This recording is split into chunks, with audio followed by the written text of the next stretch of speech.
Info FM, and a beautiful day we have here. Happy new month. It's okay to say happy new month on Talking Figures here, right? My name is Choma Iziwafo, and yes, I'm welcoming you on today's edition of Talking Figures. And today, we're obviously going to look at what's going on. Okay, May Day, yeah, that's what we call it. Some call it Labor Day.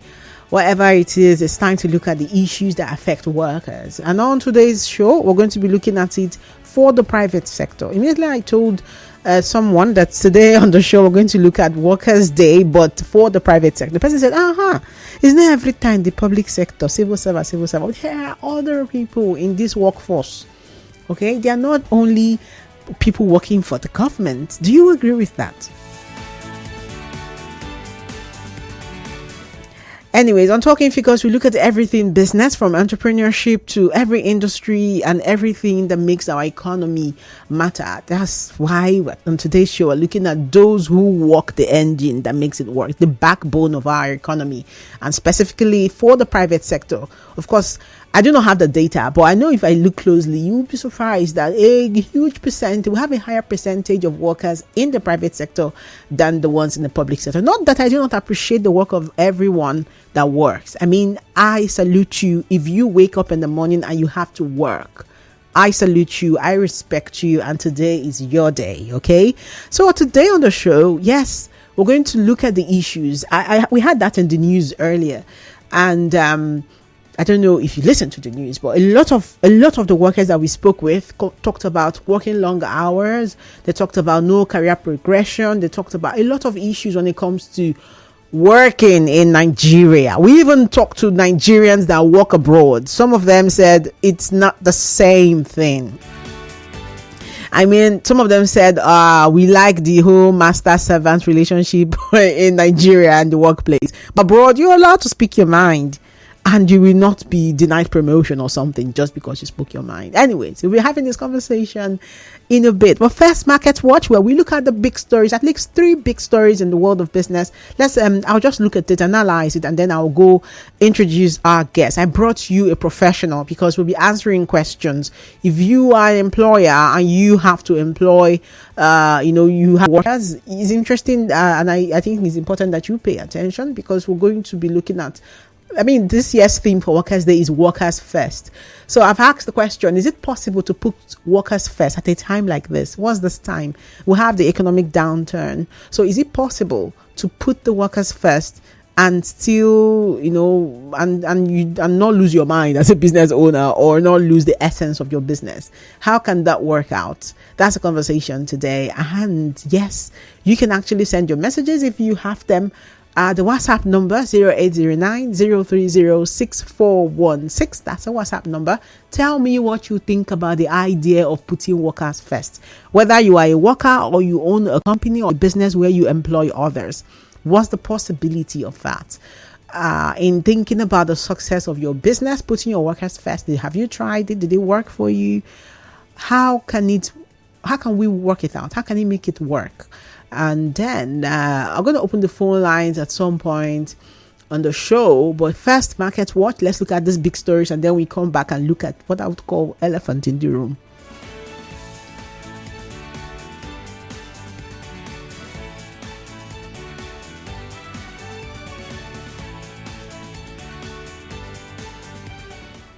Okay, my name is Choma Iziwafo, and on today's Market Watch, I have the very first thing talking about the fuel scarcity. That's the petrol scarcity as we've seen it. It's almost like Port Harcourt is doing ting, like is, and I'm not sure how to describe how it is, but I know for sure that in Lagos, in Abuja, I think, it's not been funny.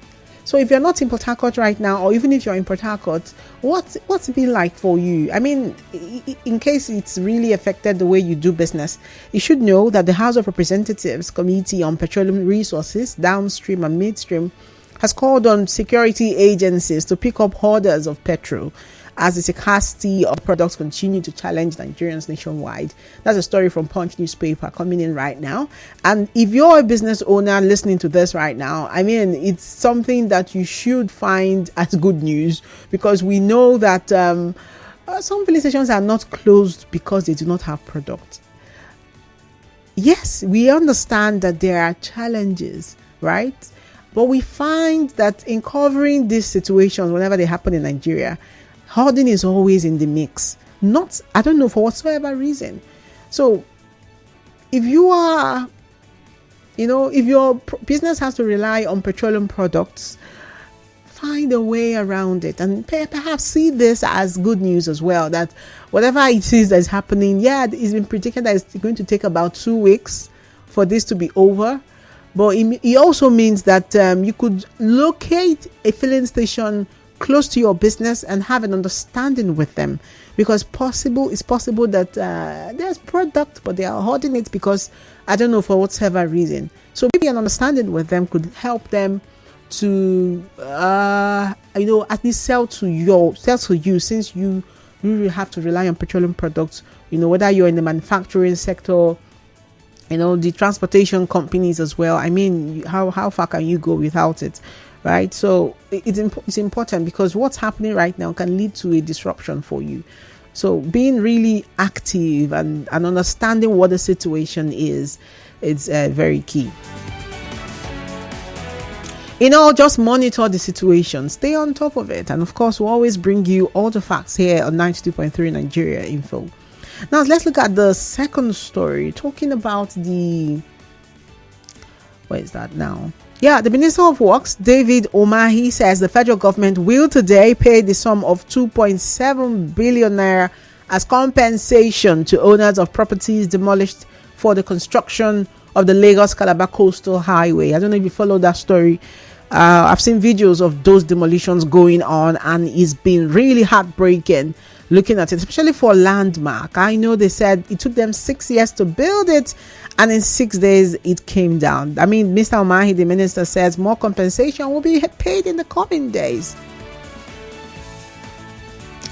I mean, compensation efforts are great, but does it really? I mean, how can we ensure that it's commensurate with the loss you suffer when a building is demolished?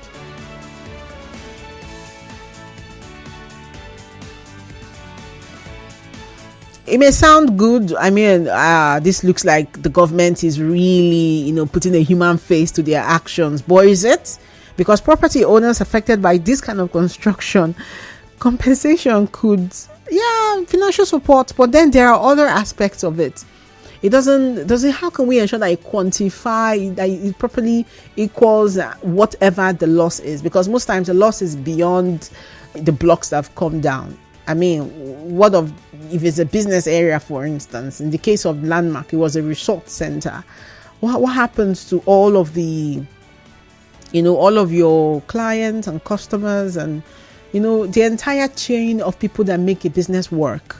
So compensation is great, but I cannot say that it's really takes away the pain of watching what you've built go all down. And then, of course, the issue, why Nigeria, the issue of transparency and fairness. They're obviously going to need to engage a lawyer to be able to ensure that they are paid something that would help cushion the pain that they may be feeling. Well, whatever it is, they need to really stay close to this one. Businesses are affected by this demolition. I know in Nigeria, it can be it's so unpredictable. The details of what led to that. Okay, I'm not going to talk about it here. But seriously, we need to do better to ensure that when people invest their money, when you come into Nigeria and you decide to invest your money, that first of all, that you get proper guidance, you get the right people to work with you, so that you do not find that 6 years, 10 years, or even 20 years from the time you started building, that these stories do not come on. I mean, I'm also saying this also for those who are looking to have their own building. Some people do the renting thing for a very long time, and then they finally decide to build. When you finally decide, make sure that the people you're working with are professionals, well-registered people who will tell you the truth about the land and the right of way, and who understand what the plan is, even way beyond now, so that we'll not find ourselves in situations like this. This is really disheartening, watching what you've built go down. Okay, now final story on Market Watch today. Let's see now. What do we have? Let me go to. Let me see. Of course, we have the River State government. Here in River State, the May Day parade is held, and promises have been made. Once again, we see these promises happen every other year. How much of it has been fulfilled? Promises of prioritizing welfare, promises of safety, promises of what's that again? I mean, we see these promises every year. Workers are promised all kinds of things, but how much of it goes into how much effort it goes into ensuring that, you know, whatever, apart from the donations, which are great, we love to hear it when we hear that money has been donated. Like, it's been donated now. The governor has donated 100 million naira to civil servants in the state to celebrate May Day. Great, fine, wonderful. Okay, but when you look at the issues, you know, of being a worker, there are higher issues that I believe that unless it's unless we have a policy around it, you know, we still have you know, pensioners. I know we've followed stories of pensioners who are not satisfied with how they are being treated, who would want better pay, better gratuity paid, and all of that. We still have all of these issues. How can we ensure that the system properly rewards a worker from the very first day that you pick up your employment letter to the very last day you have to walk away because you've served for 35 years? How do we ensure? That's for public sector. And that's actually how I end Market Watch for today, as we get into Insider Tips. I will introduce my guest in a bit. And Insider Tips, we're looking at the private sector and May Day. What is it? The issue? The issues are very clear. We've had some of them in the news. I'll see if I can find and play what the workers we spoke with said, and even those that Nigerians that live abroad and they've worked in Nigeria and now they are working abroad. They can't do the comparison, and they say there's a big gap there to be filled. Anyways, I have a human resource professional joining us on the show, and is going to be explaining it all, and especially for you who maybe as you're in your business, you do not even have a professional as your human resource person. You should pay close attention to this one. Yes, Insider Tips now, looking at the issues regarding workers and employees in Nigeria. I mean, every other day, Workers' Day is always about the Nigerian worker. We can split it into two: those in the public sector and those that work in the private sector. The moment you graduate, or even before you graduate, or anytime you decide to start working, you have two choices: either to work for the government or to work for individuals and the likes. So we've always had that focus, for the people who work for the government, and all of the efforts they make to ensure that what's due them gets to them probably just saturates the news, right? And so today on the show, I thought, how about we look at the issues of those in the private sector? Because every other day we have this, our attention is always drawn by maybe a satisfied employee, someone who had to work away from a company. And we did a little bit of that last month. Last month actually, the last time we were on the show. And we had Mr. Patrick Uduma come talk about customer retention, if you remember. So it's really interesting. And that 7 days after that, we're talking May Day, and then we're looking at workers in the private sector. So I'll see if I can find those what we had in the news earlier. Play them for you just so that we can have a proper understanding of what these issues have been. But first, let me introduce my guest, shall we? I have in the studio, he's joining me via telephone actually, and he's a human resource professional, and he is Mr. Folarin Salami. Hello, Folarin. Can you hear me? Okay, I'll have to get him back. Okay, give me a moment to bring him back on so that we can have this conversation in a much smoother way.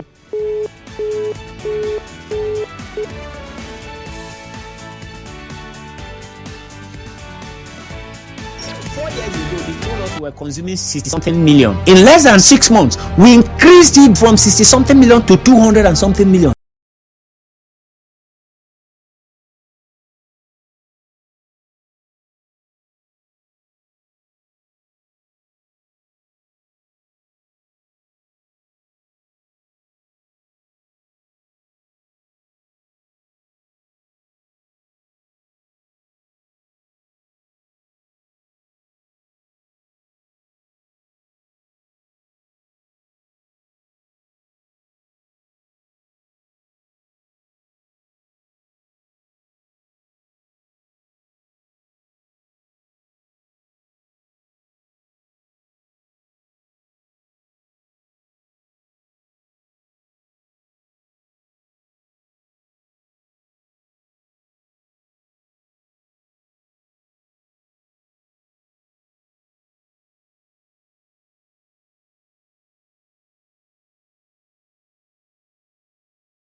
and what they've talked about their issue, how they've talked about their issues. They've talked about jobs insecurity, long working hours, limited career advancement opportunities, and just the list just goes on. I'm just going to play you what some of them said. We had to speak with them earlier. Take a listen. Stability that government workers enjoy is not the same as private officials, because a change in ownership, a slump in revenue, a negative effect on government policies, or this kind of economic meltdown that Nigeria is experiencing can lead to a shocking termination of contract in the private industry. In private sectors, they demand long work hours from their employees and also fair compensation with the cost of living. Most private sectors don't give a raise or give competitive salaries that can keep up. As in private sector, sometimes there's bosses that do not want to consider any other, just want to know that your target is achieved. Make sure you bring in the targets, whether you are sick or not. So lack of flexibility. For instance, now at my workplace, we don't have holidays like other people. So when other people are going on holiday, we come to work. Okay, and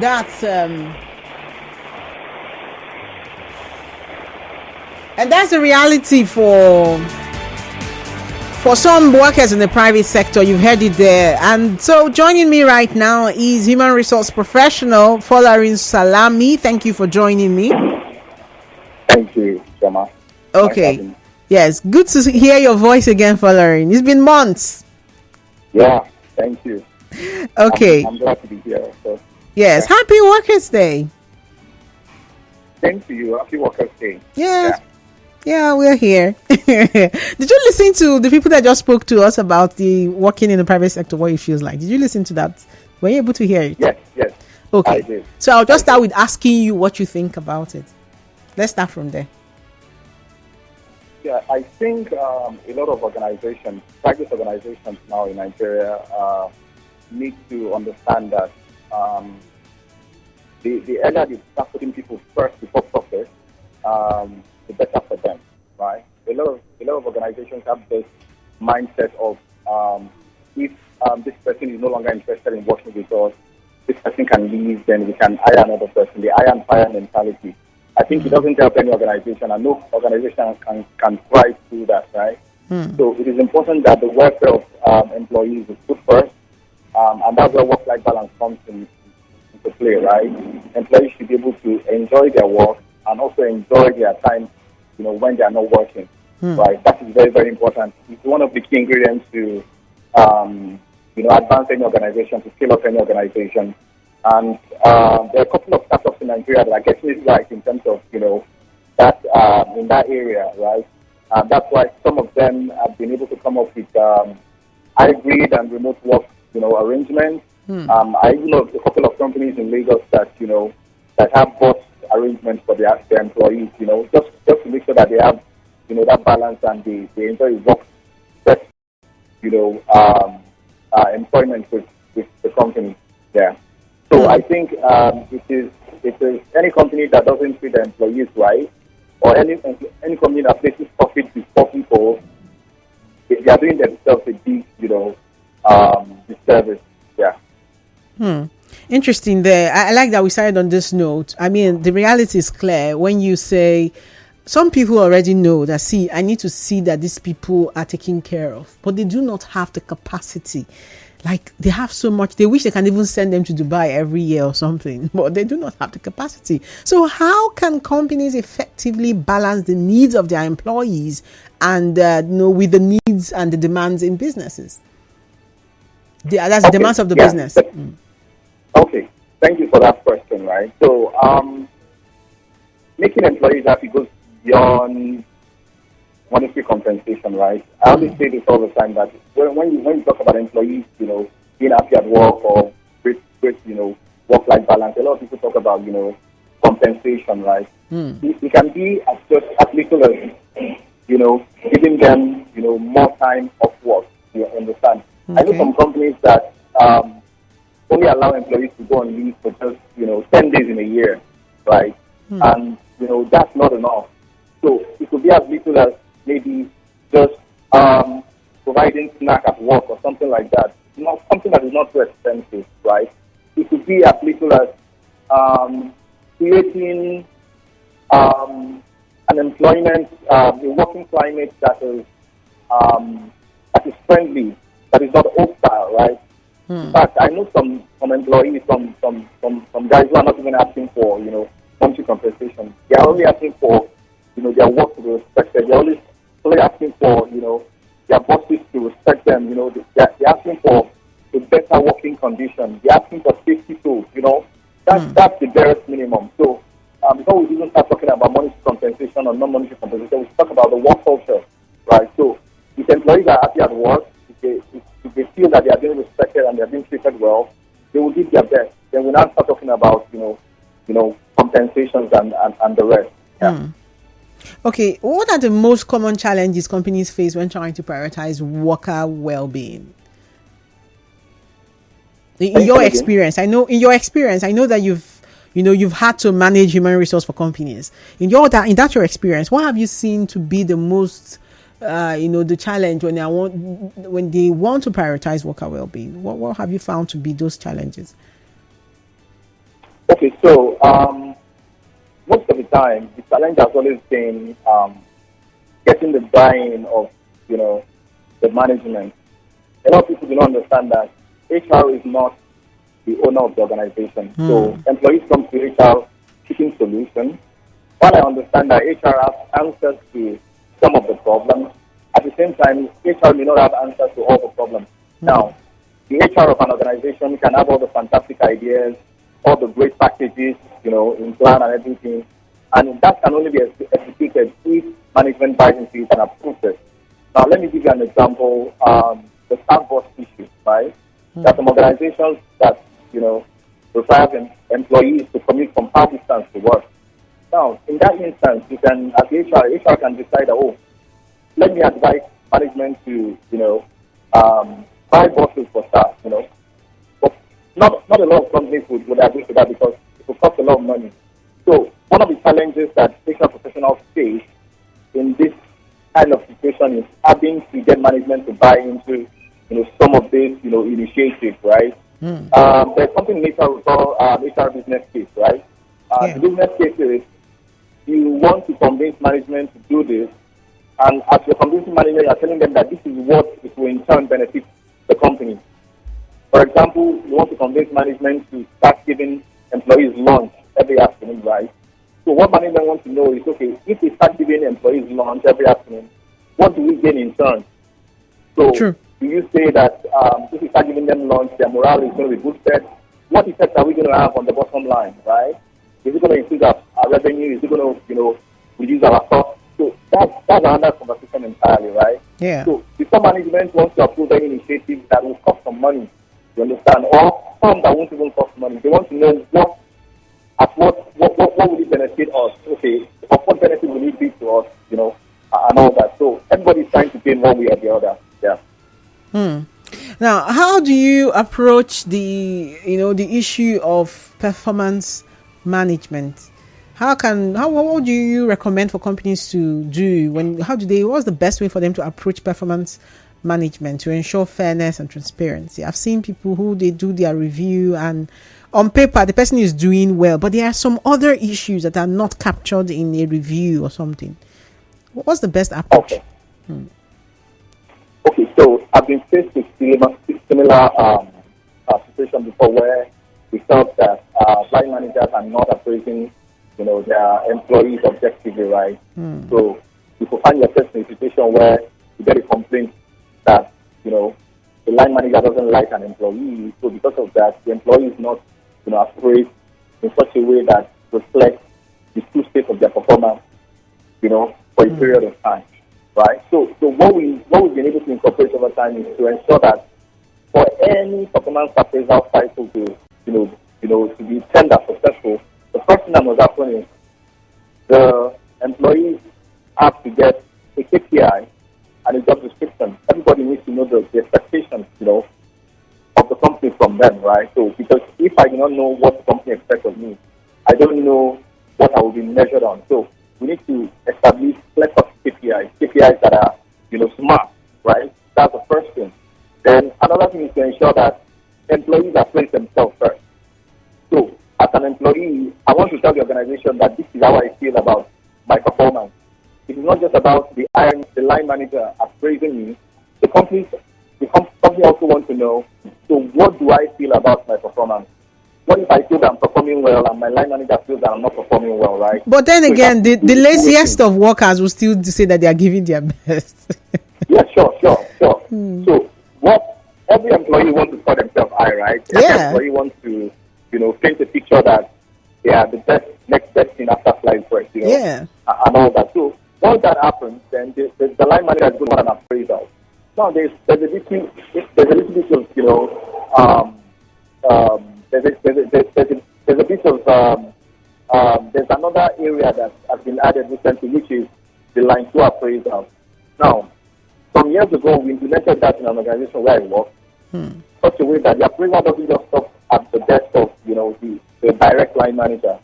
There's also somebody senior to the line manager who also does the line 2 appraisal. So that ensures that there is some level of objectivity. So even if the line manager is not in data against the employee, there's also another person that is maybe senior to the line manager who knows the employee and understands the scope of the employee's job and knows what the employee does. So the person does the second line appraisal. So with that, we can have a balanced, appraisal outcome, and that really reflects the two states of, the employee's performance for the period being measured. All right. Yes, it's still talking figures on 92.3 Nigeria Info. And we've been talking about the May Day, Workers' Day, Labor Day, whatever you call it. We are looking at it from the private sector perspective. A lot of issues. We played the voice earlier of people who just have some issues when it comes to working in the private sector. And while there's so much buzz about those in the public sector, it appears all their problems are being solved. We do not hear much of it being said by government. Anyways, it's time for you to join the conversation. You can call 0817-923-0002. You can also call 0817-923-0003. And we are live on Facebook, in case you're wondering.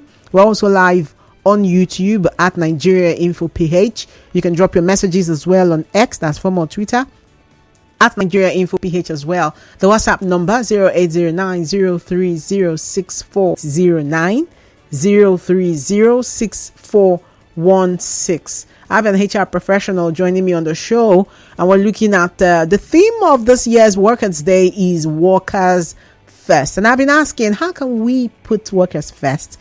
And how can that translate to something meaningful for a business? How can you effectively, balance making your workers happy and, also dealing with the demands of your business? Because considering the economic downturn, the issues are real, the challenges are real. Should you be focusing on your business and trying to make sure that it doesn't go down? Because when it goes down, the workers too will go. That's what they will tell you. So how do you ensure that the workers are kept happy and then the profit is also coming in? How do you balance it? That's what we've been asking. I would like to get your experience. If you've worked in the private sector, tell me maybe how long have you worked in the private sector, and what do you find to be what pushes you off about how we work in Nigeria? I asked a couple of people who once worked in Nigeria about this, and now they work abroad, and I asked them to compare. We asked them to compare, and they had this to say. Take a listen. When you work in here, there are limitations as to the number of hours you're supposed to work. So in comparison to Nigeria, where you can work more and still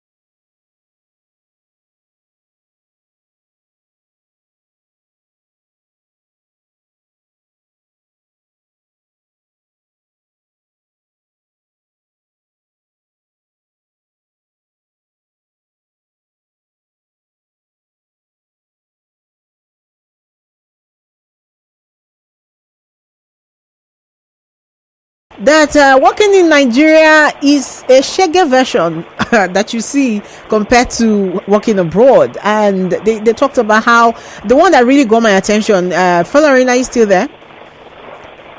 Yeah, you listened to those that just spoke, right? One thing that got my attention is how they said that they are free to speak. You're even encouraged to speak. But in Nigeria, it's almost like nobody wants you to talk. Everybody just wants you to just shush and just walk like a slave. What do you see this as true? Yes. I think I've worked remotely with an international, brand before, so I'm in the best position to compare and contrast. Right. So I think international organizations that are not in Nigeria tend to treat, their employees better in most cases than organizations in this part of, in this part of the world, right? I know some organizations abroad that have, in-house therapists, right? So if you have a mental health issue, they have an in-house therapist going to attend to you. So those are part of the things that actually keep employees, right? So the working environment, the way you're being respected, the way you're being treated, because the laws work. So when your employer don't treat you right, they can be sued. So everybody is afraid of facing litigation. So they want to make sure that they are not contravening any they are not going against the laws of the country, right? It is quite disheartening that there are a lot of things that employers do in this part of the world that they get away with, right? I've heard cases of an employer of labor, hitting an employee with an iron rod, and the guy bled and he was rushed to the hospital and nothing was done. Nobody was sued. Everybody keeps moving on as if nothing happened, right? In other parts of the world, such a thing cannot be swept under the carpet, right? It could be brought, the company will brought to book and they will surely face the wrath of the law, right? Yeah. So I think employers of labor in this part of the world need to do better, and also our institutions also need to be on the side of the people. Our institutions need to be on the side of the employees, right? I know there is a sort of the labor force or something like that handles issues that have to do with labor, employees, and the rest. But I think we need to do more. We need to do more because a lot of employers get away with a lot of things that they shouldn't ordinarily get away with. Yeah. Now let's look at two issues you've raised in answering this question: the issue of harassment, workplace harassment, and of course the laws. What can we do to strengthen the laws? I mean, I think we're part of the International Labour Organization. The what they call it, the treaties and the rest of them, the labor laws. We agree that we are going to follow the international standard, but we find that that's not exactly how it follows. We have an industrial court where workers can actually take their grievances to, especially as a body, if they're part of a body. But then we have organizations that do not encourage unionism. So what do you say to that, in trying to ensure that our laws are strengthened and workers are protected under these laws? Okay. I think it is very important that we also specify people more on what is obtainable in terms of the labor law in Nigeria, because I find it difficult to believe that quite a lot of employees working for both private and public organizations in Nigeria do not even understand the labor laws, right? And also the employers themselves do not know what the law says about some things that they do that are against the law, right? So there should be more sensitization. The National Orientation Agency needs to do more to sensitize people on what is obtainable, what their rights are, and what the employers should not do in order not to, go against what the law says, right? It is very, very important. Some employers don't even know that you are not allowed to employ an underage for a full-time employment, right? An underage person is not allowed to work with you for a full-time employment. The person can work with you on part-time basis or full-time, no. There are some things that, some employers don't even give leave at all. You don't go on leave, and it's against the law of Nigeria. Every employee working for any organization, both public and private sector, are entitled to leave in a year, right? And sick leave also. A lot of companies, they deduct the money when you're sick. It's against the law of Nigeria. The law says that you are every employee is entitled to sick leave a particular number of days in a year, right? So it's very important that sensitization is done more and people understand what their rights are within the confines of the law. Okay, where can they go to learn about the labor laws? Where can they go to? Where can workers in the private sector go to learn more about their labor laws? I think there are a lot of documents online. I have one myself, the Nigerian Labor Act. It's online. People can go through it and see, what is obtainable, what they're entitled to within the confines, of the law, right? So even down to having a conducive environment to work, it's in the law, right? If they're employing people, they must work under proper working conditions. If they are working in, an environment that would expose them to hazards, they should be given proper protective equipment, personal protective equipment to put on, right? So everything must be in place. It's within the confines of the law. An employee can actually sue a company for not providing the proper protective material for them to work with, right? But a lot of employees don't know this. Imagine somebody working in a construction site and there's no safety helmet, there are no proper boots and all that. It's common, we see it every day, right? Yeah. But it's against the law of Nigeria. You are not supposed to allow people to work on your site without proper personal protective, equipment, right? So people need to know what the law says and what they're entitled to in terms of their rights as workers in Nigeria. Yeah. Okay, now let's look at that workplace harassment. I mean, you just mentioned that was quite an extreme one. Maybe not physical harm inflicted, but we find a lot of people put in a very psychological, shall I say, bullying in the workplace and making it unbearable and unable for the person to work.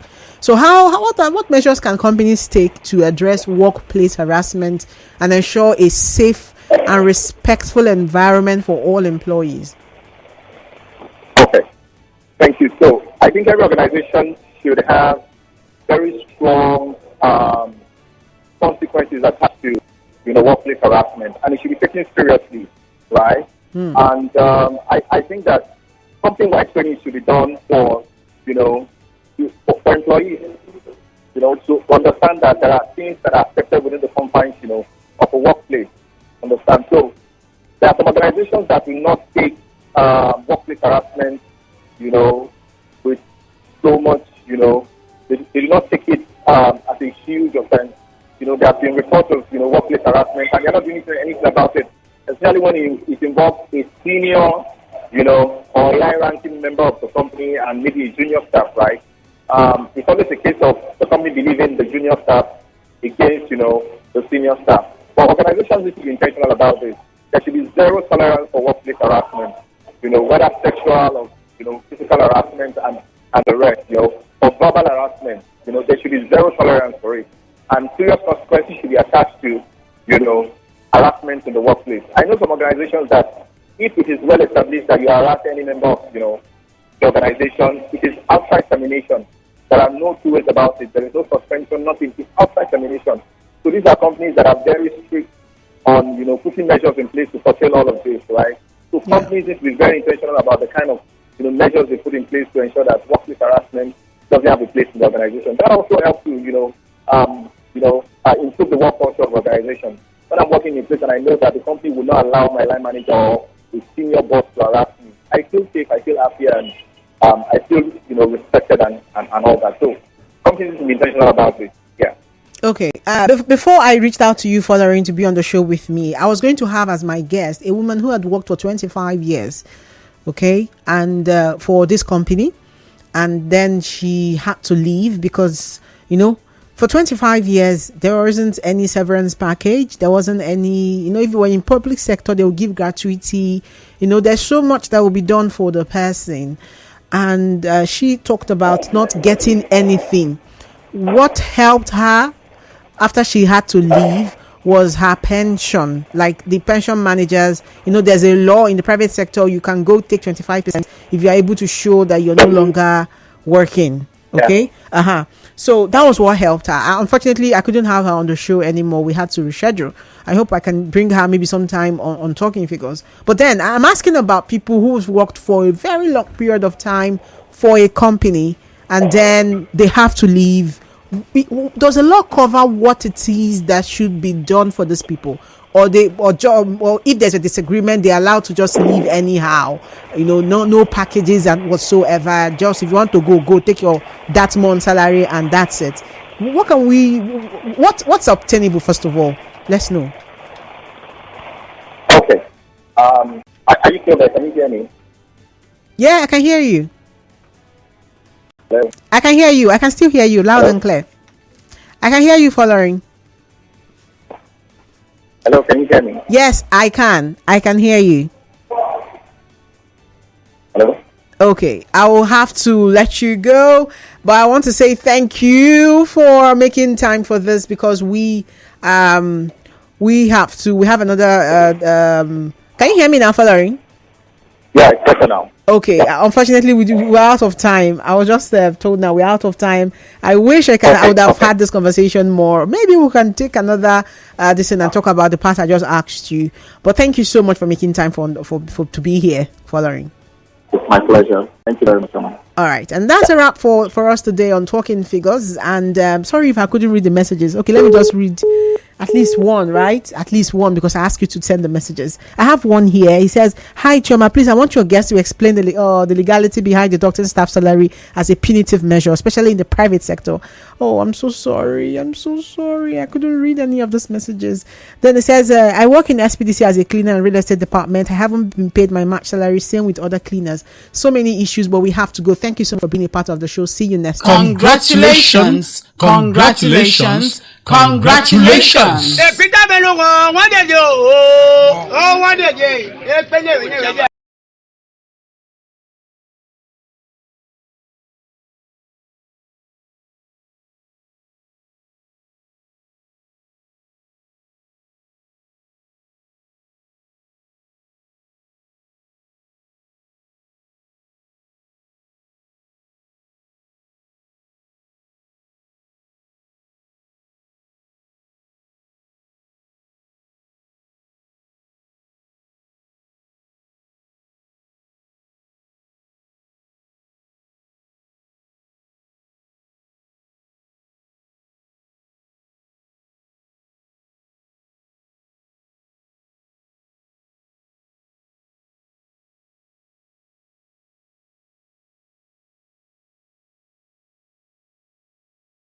the hour of 3. It's the first day of May 2024.